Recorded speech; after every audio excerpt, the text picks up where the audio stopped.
जिसकी उम्मीद थी आज संसद में वही हुआ। मॉनसून सत्र का आगाज हंगामेदार रहा।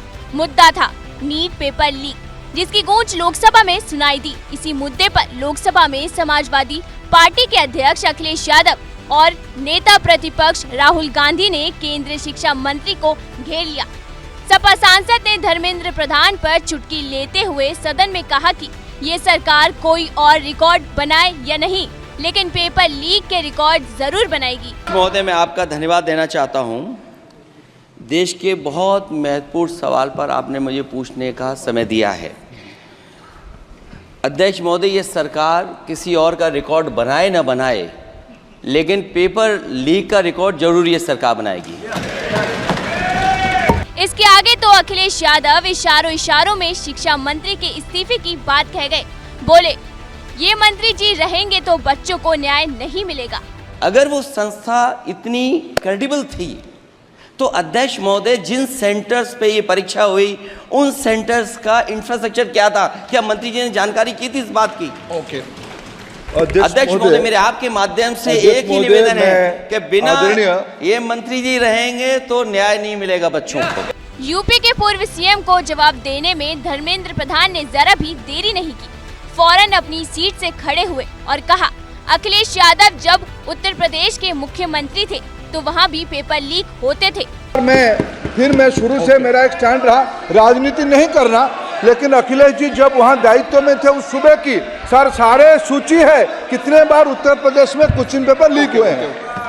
इतना ही नहीं, धर्मेंद्र प्रधान ने सदन में विपक्ष के आरोपों पर ये भी कहा कि 7 साल में 70 बार पेपर लीक का कोई डेटा या सबूत नहीं है और ये मामला सुप्रीम कोर्ट में चल रहा है। Member has raised a question regarding question paper leak in last 7 years 70 times. Sir, with full responsibility, I would like to submit in front of House through you, sir.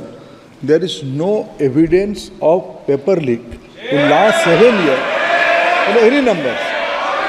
So there are incidents. Already this case, right now, Speaker sir, this case is going in front of Honorable Supreme Court.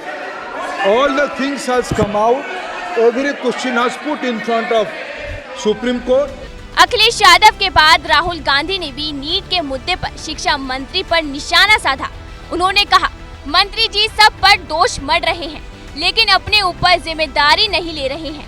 वहीं राहुल जब speech दे रहे थे तो speaker साहब उन्हें टोकते नजर आए। Now the minister has blamed everybody except himself.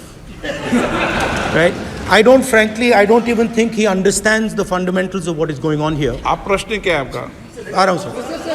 Sir ये मैं क्वेश्चन को सेटअप कर रहा हूँ। इसलिए प्रश्न पूछते हैं। ये the issue is that there are millions of students in this country who are extremely concerned at what is going on and who are convinced that the Indian examination system is a fraud. That is what is at stake here. Millions of people believe that if you are rich and if you have money, you can buy the Indian examination system. Rahul Gandhi ने भारत के शिक्षा तंत्र पर सवाल उठाए तो धर्मेंद्र प्रधान ने इसकी कड़ी निंदा करते हुए कांग्रेस को रिमोट वाली सरकार बता दिया। चिल्लाने से सच झूठ नहीं हो जाएगा साहब। ये जो कहा गया देश की अभी की एग्जामिनेशन सिस्टम रबिश है सर, इससे दुर्भाग्यजनक बयान देश की नेता प्रतिपक्ष का कुछ नहीं हो सकता है सर। मैं कठोर शब्द से उसको निंदा करता हूँ। बाकी रहा, मैं सर आपके सामने आपके माध्यम से देश के सामने सर एक तथ्य रखता हूँ सर। जिन्होंने रिमोट से सरकारें चलाई है, 2010 में 3 बिल आया था सर शिक्षा सुधार के लिए। उन्हीं की पार्टी के नेता आदरणीय कपिल सिब्बल साहब 3 बिल लाए थे। कुल मिलाकर देखा जाए तो बजट सत्र के पहले ही दिन संसद में पेपर लीक का मुद्दा छाया रहा और यूपी के 2 लड़कों की मोदी सरकार को घेरने की रणनीति रंग लाई। उन्होंने पेपर लीक के मसले पर मोदी सरकार के शिक्षा मंत्री ताने मारकर खूब सुनाया, जिसका जवाब शिक्षा मंत्री को देते नहीं बन रहा था।